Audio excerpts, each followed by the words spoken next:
Following the end of the house-to-house registration at the end of August, that saw 370,000 registration transactions, the Ghana Elections Commission, Gecom, forwarded that information to its service provider for the purpose of cross-matching the newly collected data with that of the National Registrar of Registrants Database, NRRD.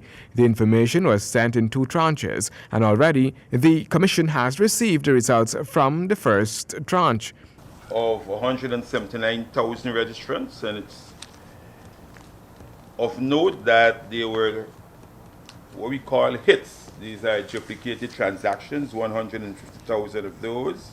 Chief Elections Officer Keith Lowingfield, CEO, went on further to explain the 150,000 hits. That is to say, the 150,000 hits when compared to our NRR, says there's Keith Lowingfield who did a house-to-house transaction and Keith Lowingfield who was on the NRR.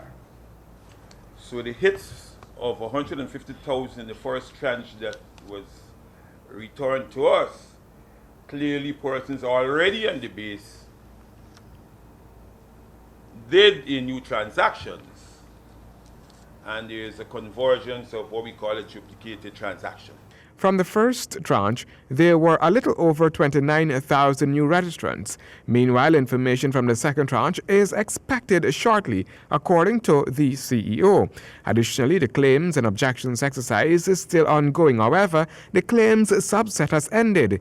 The objections aspect will end next week. The CEO informed the press on Friday, too, that Gecom has recorded over 16,000 transfers, with new electors totaling 6,394. In that effort to have the transactions, the 6,394 transactions, they will also have to be cross-matched before we move to what is referred to as our revised list.